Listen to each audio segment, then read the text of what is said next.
Assalamualaikum warahmatullahi wabarakatuh.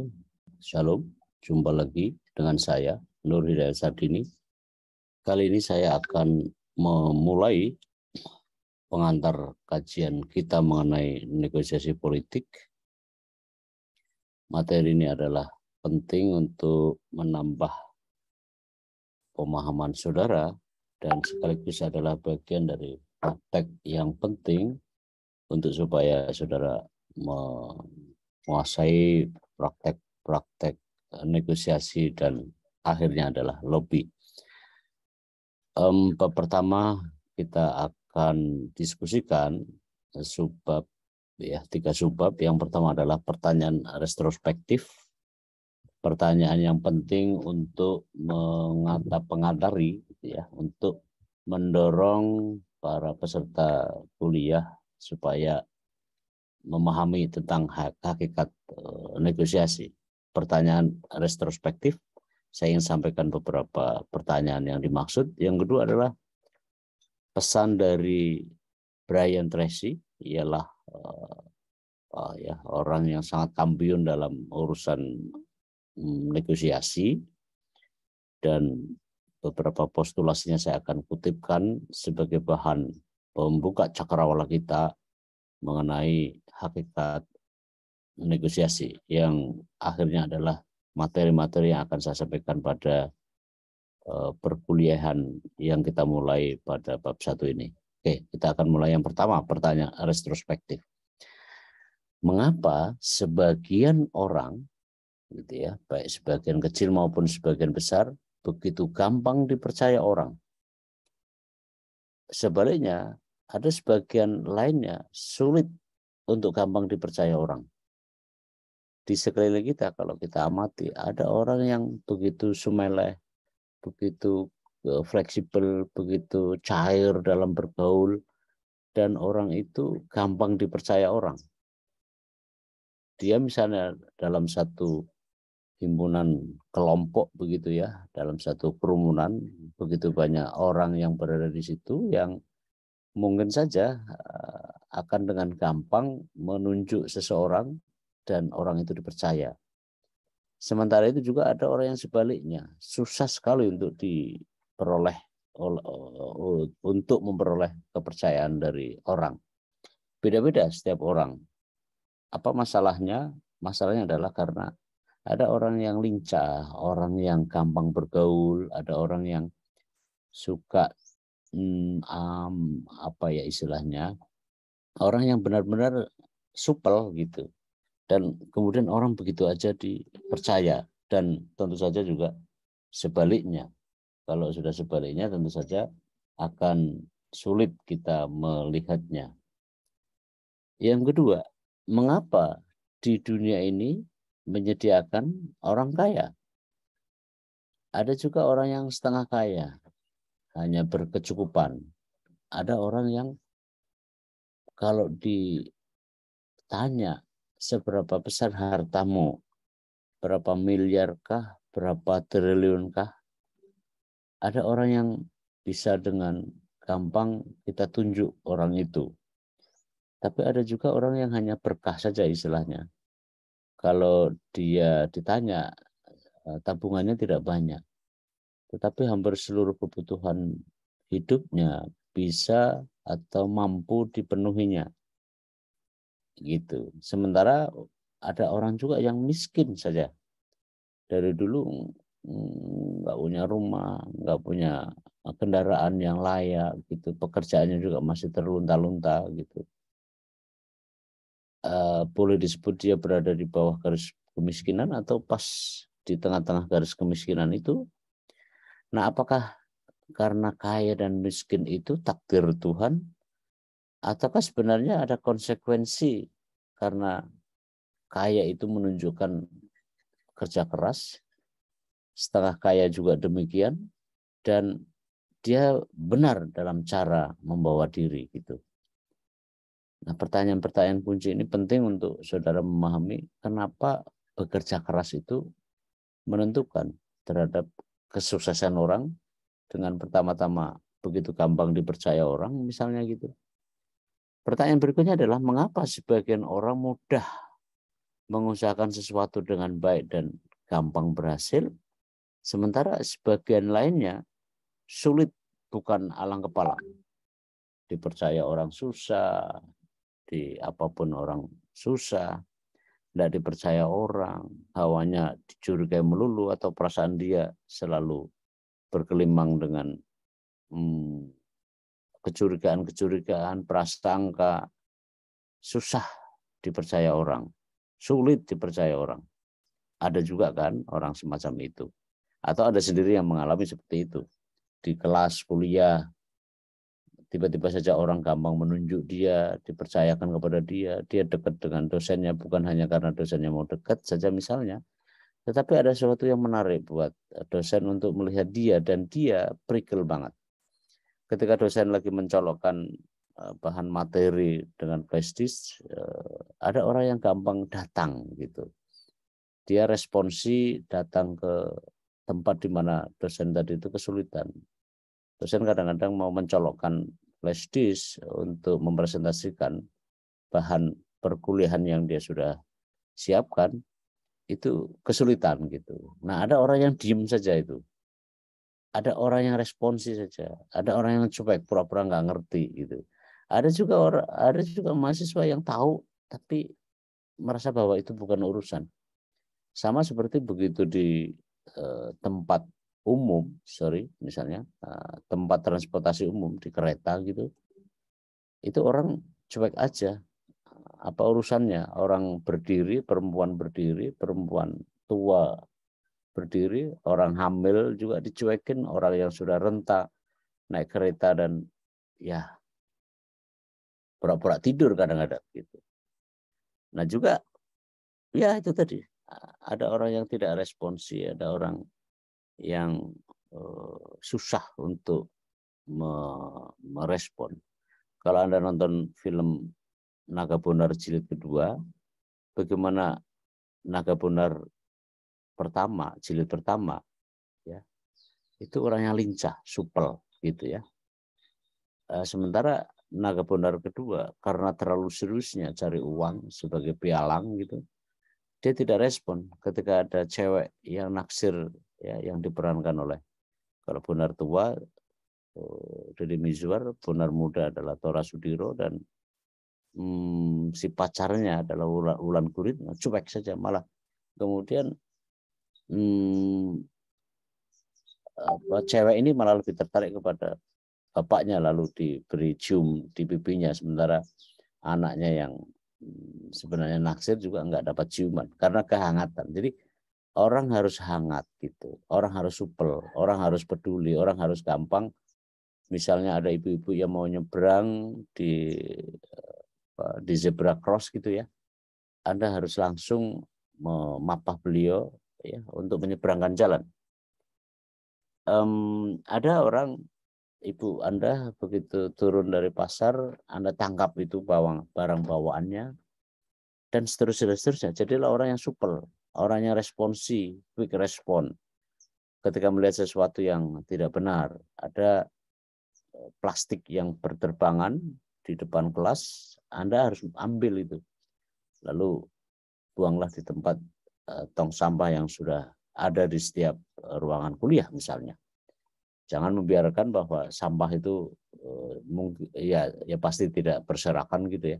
Tapi kadang-kadang ada tisu yang jatuh, ada plastik yang entahlah dari mana, dari siapa yang membuat sampah itu, lalu ada pungut. Demikian juga nanti kalau di bandara, di jalanan umum ada duri yang menghalangi, seperti ajaran Rasul gitu ya. Barang siapa orang yang memudahkan jalan bagi orang untuk supaya tidak terkena celaka, maka dia akan dipermudah nanti di jalannya gitu. Jadi jadilah orang yang benar-benar lebih banyak memberi manfaat kepada orang lain, dengan hangat dalam pembicaraan, menatap muka orang yang diajak bicara dengan santun dan seterusnya. Ada juga yang kita lihat sehari-hari, mengapa ada orang yang sekali bicara orang mengerubuti dan mempercayainya. Dia jadi sentral dalam setiap pertemuan. Kedatangannya dirindukan oleh teman-temannya pada saat pertemuan alumni atau reuni gitu. Ada orang yang humble, yang sentral, yang charming gitu. Orang-orang yang benar-benar menarik gitu. Walaupun mungkin dia tidak cantik, dia tidak cakep gitu, orang biasa aja. Ada juga yang begitu itu. Coba Anda lebih jeli dalam mengamati soal itu dan lakukanlah yang terbaik untuk memberi manfaat buat sebanyak mungkin orang. Nah, mengapa juga sebagian orang jadi sentral perhatian dari orang lain, sedangkan sebagian orangnya sulit menempatkan diri? Susah sekali. Adanya dianggap tidak adanya, begitu datang dalam satu pertemuan, dia nggak masuk, nggak dihitung, jelas. Sedangkan adanya saja dia datang, tapi tidak direken gitu. Ada juga orang seperti itu kan. Lalu apakah persepsi kita terhadap kemampuan kita mempengaruhi terhadap pola pikir kita? Apa yang kita pikirkan apakah memang pada akhirnya akan merupakan refleksi dari pola tindak, pola sikap kita? Bagaimana persepsi kita terhadap kebenaran? Bagaimana persepsi kita terhadap masa depan? Bagaimana persepsi kita terhadap kesuksesan?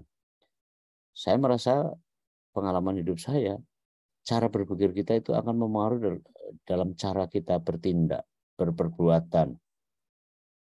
Saya merasa bisa aja tidak sukses. Tapi bagi saya, sukses adalah bukan karena pintaran semata, tapi karena cara kita membawa diri, cara membangun jaringan, cara memberi kesan yang baik kepada orang, cara untuk memberi kesan yang baik kepada orang, kita harus menganggap orang lain itu punya kesan yang baik. Jadi bagi saya bahwa semua itu berangkat dari kita, dan orang lain adalah sekedar tambahan saja. Kalau kita baik, pasti orang itu baik. Ya, kita tidak pernah berpikir untuk mencelakakan orang lain pasti akan alih-alih mencelakakan, tapi membantu kita di kala-kala yang tidak kita sangka-sangka. Jadi pola pikir, pola tindak, dan pola sikap kita sangat ditentukan oleh cara kita dalam membawa diri, dalam cara kita berpikir, dalam cara kita berperbuatan, bertindak, dan itulah yang membuat seseorang jadi sukses. Sukses bukan hanya kepintaran, tapi juga karena humble, karena charming tadi itu. Untuk apa lalu kita itu belajar? Untuk apa kita itu mencapai sukses? Apa artinya belajar untuk mengubah nasib? Dalam nas agama dikatakan bahwa Tuhan itu akan mengubah satu kaum jika dari kaum itu sendiri yang mau berubah, yang berkehendak. Artinya secara individual kita akan sukses jika kita ingin coba untuk mencapai sukses. Kita akan nasib kita akan berubah jika kita juga ingin menentukan bahwa kita harus berubah akan nasibnya.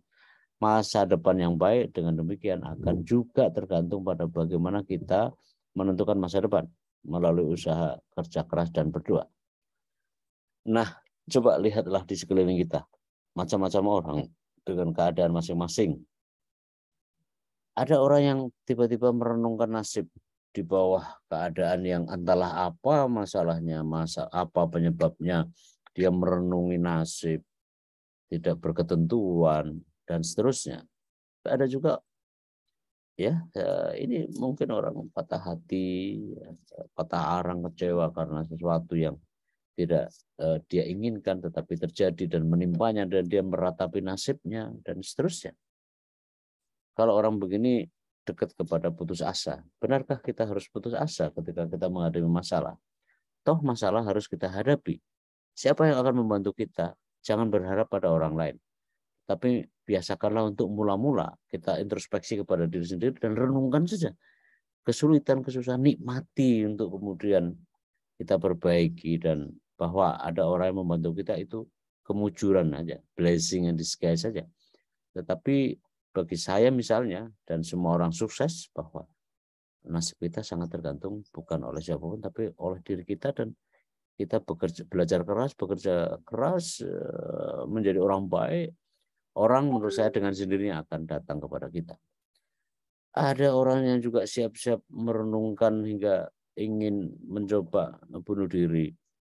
Tambang untuk menjerat lehernya, kursinya juga sudah disiapkan dan tinggal mengeksekusi dirinya sendiri. Jangan lupa bahwa Tuhan akan murka kepada hambanya yang putus asa, terlebih dengan membunuh dirinya sendiri. Padahal usia, mati, rezeki itu ada di tangannya. Lalu coba perhatikan, ada orang yang sederhana sekali dalam cara berbisnis. Dia mencoba untuk menyenangkan orang lain dengan dia menjual jamu gendong. Jamu yang mungkin tidak seberapa, tetapi itu jauh lebih baik daripada orang yang putus asa. Orang-orang ini inosen banget, orang-orang yang biasa saja. Dia menjual apa yang dia bisa lakukan dan tampaknya berkerubut orang untuk mendatangi dan membelinya. Rezeki dia dapat, dia bisa menambah income dari pendapatan keluarganya, suaminya bekerja, lalu menambah pendapatan itu untuk memungkinkan membuka lebar nasib anak-anaknya yang sekolah. Dan yang pasti orang Mbok Jamu ini tidak berpikiran bahwa dia anaknya tidak boleh senasib dengan dia, tetapi kalaupun dia jadi tukang jamu, kalau akan jadi mandor jamu, dia akan menjadi membuka outlet jamu gendong yang sekarang itu outlet itu banyak menjadi lebih modern melalui sistem online dan seterusnya. Coba orang dengan karya seni yang sederhana tetapi laku ini ya, yang kita lihat di Pasar Sukawati di Bali gitu, atau di Ubud juga banyak karya seni dijual dari imajinasi dia, digores-gores dalam kanvas, dia lalu dijual gitu. Itu orang-orang hebat. Saya suka haru melihat orang-orang seperti ini yang di atas ini daripada dua gambar yang di bawah yang berputus asa. Hidup tidak mungkin kita selesaikan hanya dengan merenung dan bunuh diri, dan bahkan menurut saya akan jauh lebih jadi beban buat ahli waris kalau Anda bunuh diri. Dan ini dia, di akhirat Anda akan pasti masuk neraka karena bunuh diri. Nah, di pasar-pasar, di pinggiran, di emperan toko, di emperan pasar yang dia tidak dapat fasilitas di atasnya, ini kesalahan pemerintah ya, mereka tidak dapat fasilitas pengayoman dan seterusnya, tetapi dia masih bisa jualan. Ada orang pembeli anak muda yang memperhatikan bagaimana ibu-ibu dengan ceria, itu pemandangan yang menyenangkan. Lalu di sela-sela apapun yang kemudian dia ada transaksi. Satu bapak-bapak membeli sesuatu, pisang, lalu berpindah tangan uang, dan seterusnya. Ini pemandangan yang menurut saya justru eksotis. Pemandangan yang luar biasa bagi saya, dan tidak ada duanya bagi saya dalam kaitan dengan soal ini. Marilah kita memang harus bekerja keras untuk memungkinkan bahwa kita akan terus hidup sampai dimungkinkannya hidup itu sendiri. Lalu sama juga nimbok gendong juga karena masa COVID, lalu dia pakai masker kaca gitu, face gitu, lalu mbak-mbaknya sama apa namanya sudah memperoleh apa yang dia inginkan, beli. Nah, seorang ibu dengan tanpa lelah mengayuh becak, ada penumpang dan seterusnya, orang-orang bekerja keras. Demikian juga di sela-sela di belantara ibu kota negara kita yang kadang orang bilang ganas, ada juga mbak-mbak ini yang menawarkan ya. Saya sering ketemu waktu saya suka pulang pergi ke kantor Jalan Tamrin di gedung Bawaslu maupun gedung DKPP pada masa 10 tahun saya ada di Jakarta sebagai penyelenggara pemilu, saya sering lihat macam ini, dan beberapa kali saya juga unggah di Facebook.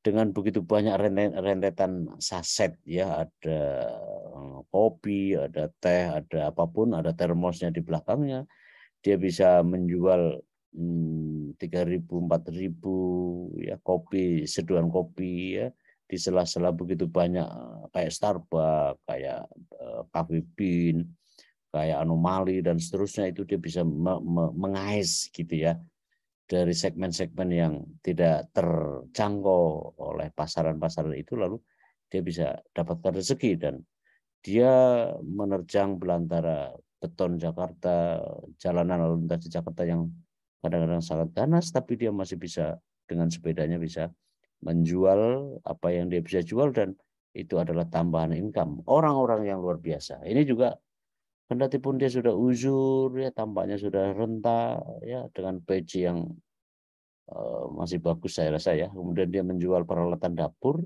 peralatan apapun ya, di situ ada sido, centrong, ya sikat gitu dan seterusnya. Orang ini tidak mau kalah dalam urusan-urusan belantara, Jakarta belantara kota yang puas, tapi dia juga sedikit banyak bisa menaklukkan bahwa rezeki selalu harus dijemput. Demikian juga dengan jual kerupuk, jualan-jualan yang barangkali apapun, seorang difabel ya karena matanya buta, tunanetra gitu ya, dia bisa berkeliling kota sambil dipikul, tongkat di tangan kirinya membimbing kemana dia suka, lalu tiba-tiba ada orang teriak dan dia bisa lakukan, ya, bisa memperoleh rezeki. Lebih mungkin dia beroleh rezeki daripada tidak. Orang-orang hebat, orang-orang yang luar biasa, difabel dengan memanggul mungkin ya sekarung beras atau apalah begitu ya dengan 2 tongkat yang menopang dari kakinya yang tidak sempurna, dia bisa mencari rezeki gitu.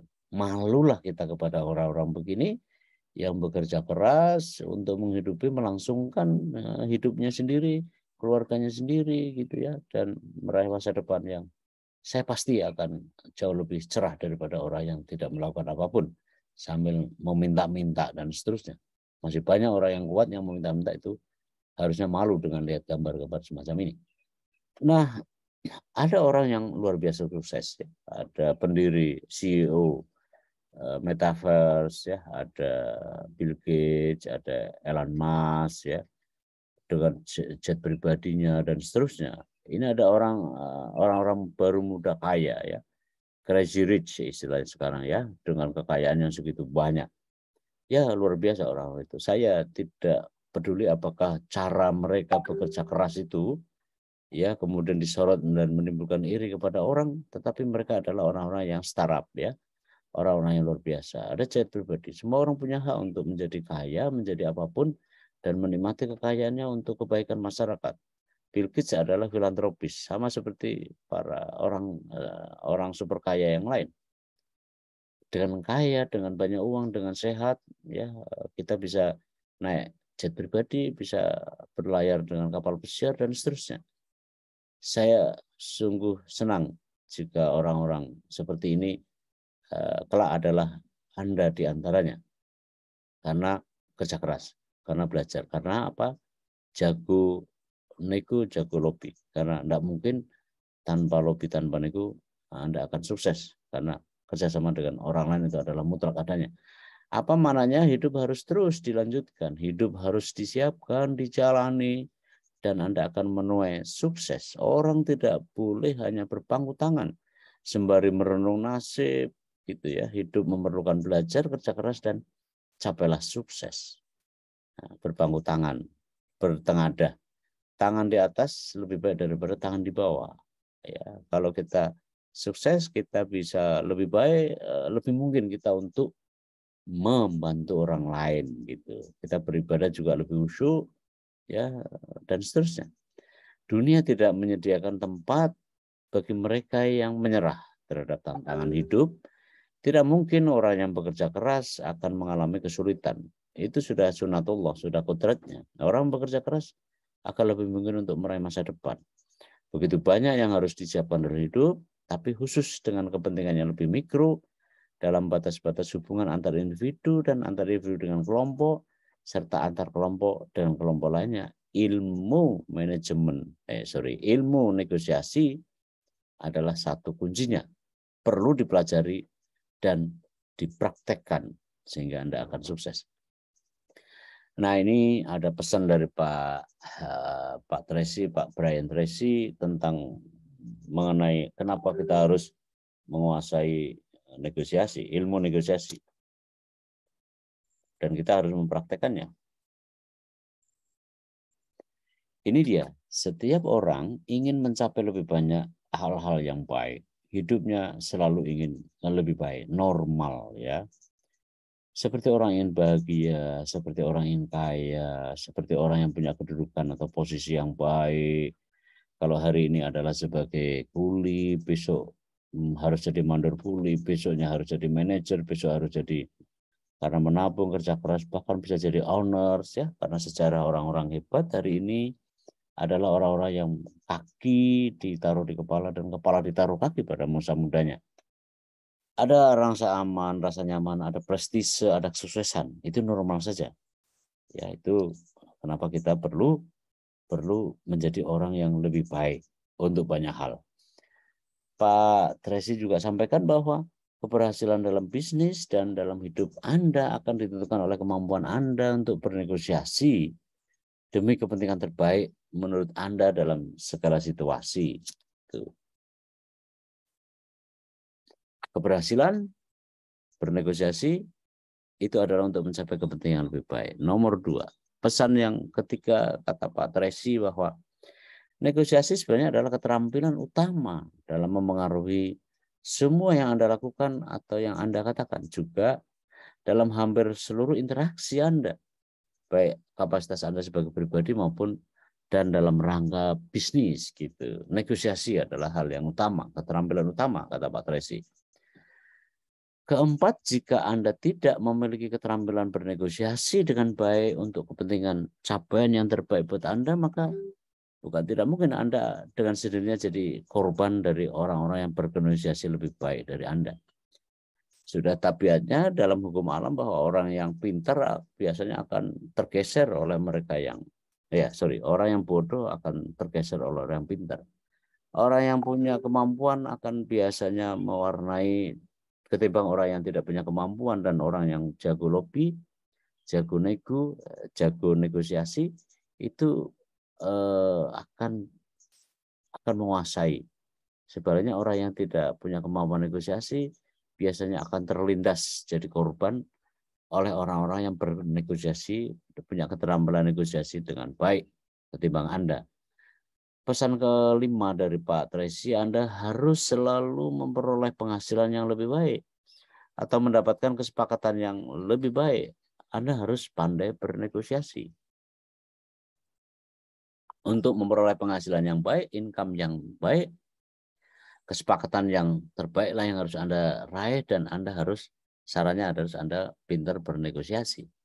Negosiasi yang keenam ya, kata Pak Tracy, negosiasi itu tidak pernah berhenti. Dia ada sepanjang kurun hidup Anda, waktu Anda, setiap hari Anda. Negosiasi itu tidak pernah berhenti. Itu adalah bagian dari kehidup dan berkomunikasi dengan orang lain, dan cara individu dengan nilai dan minat yang berbeda menemukan cara konstruktif untuk hidup dan bekerja bersama dalam harmoni. Negotiation is never stop. Ya, negosiasi itu tidak boleh berhenti karena Anda harus punya keterampilan itu. Pesan ketujuh dari Pak Tracy adalah kemampuan Anda dalam bernegosiasi dengan hasil yang sangat baik itu tadi adalah penting untuk keberhasilan Anda dalam seluruh interaksi Anda dengan orang lain. Gitu. Itu yang ketujuh. Yang kedelapan, kata Pak Tracy tadi, kemampuan Anda untuk bernegosiasi dengan baik dapat membuat perbedaan luar biasa dalam karir Anda. Anda akan teruntungkan dengan karir Anda karena Anda pandai bernegosiasi. Hubungan Anda juga akan baik dengan orang lain, dan hampir semua hal yang Anda peroleh atau bahkan Anda berikan dalam kehidupan sehari-hari, karena semuanya bisa ditentukan dari keberhasilan Anda dalam bernegosiasi. Gitu. Yang ke-9, kemampuan Anda untuk bernegosiasi dengan sangat baik penting untuk keberhasilan Anda dalam semua interaksi Anda dengan orang lain gitu. Ya, itu. Yang akhirnya adalah negosiasi itu adalah keterampilan, dan semua keterampilan dapat dipelajari gitu ya. Learnable ya. Negosiasi adalah keterampilan, bukan bakat, tidak ada bakat. Pergaulan itu bukan karena bakat, tapi adalah cara Anda yang harus menaklukkan dari pergaulan, dan semua keterampilan itu hakikatnya dapat dipelajari. Learnable. Dan setiap orang yang menjadi negosiator yang hebat saat ini adalah negosiator miskin yang berakhir dengan interaksi yang jauh lebih buruk hari ini.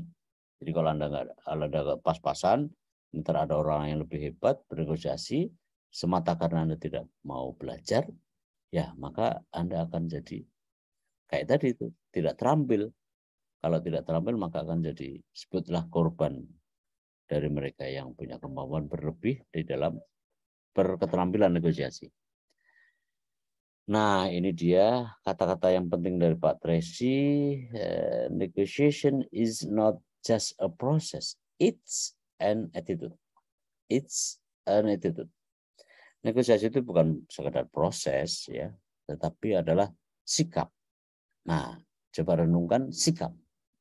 Negosiasi itu sikap, bukan sekedar proses. Oke.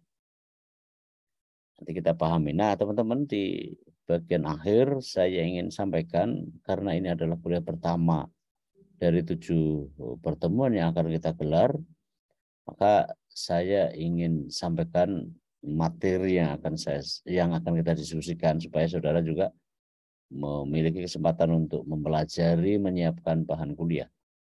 Pertama jelas, sekarang kita pada kata pengantar, ada pertanyaan retrospektif tadi, pesan dari Pak Tracy, dan subject matter ini sekarang.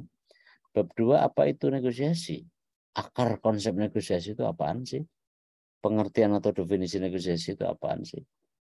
Perbedaan negosiasi dan pertemuan lain ada jelas. Perbedaan negosiasi dengan pertemuan lain. Diskusi, seminar, lokakarya itu jelas bukan negosiasi. Bahwa orang di situ bernegosiasi itu urusan, berlobi itu urusan lain. Nah, prasyarat negosiasi ialah syarat-syarat bila mana kita itu perlu negosiasi atau sebaliknya. Manakala kita perlu bernegosiasi, apa saja hal-hal itu, ya nanti pekan depan kita akan diskusikan. Bab 3, proses-proses negosiasi, tahapan demi tahapan proses pengambilan keputusan dalam negosiasi dan tipe-tipe strategi dalam negosiasi. Bab 4, apa sih perbedaan antara negosiasi dengan lobby?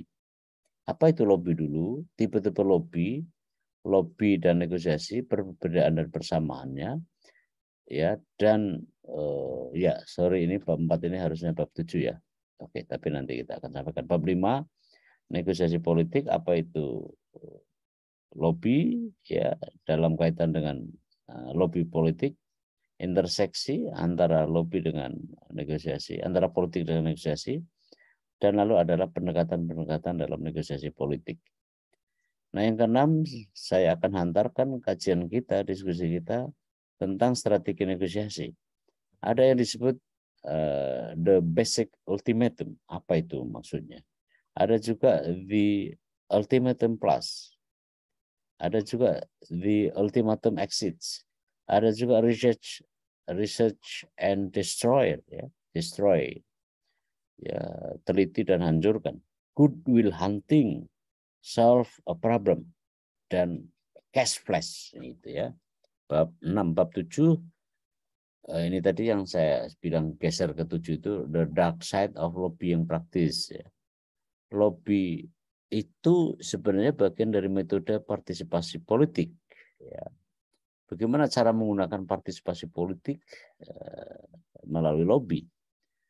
Nah, karena ini ada sisi gelap, ya, saya ingin hantarkan kaji kita lobby di Amerika, ada sisi gelapnya, termasuk lobby Yahudi. Dan materi ini, perkuliahan kita kali ini nanti akan 7 pertemuan ke depan akan kita tutup dengan UTS dan UAS.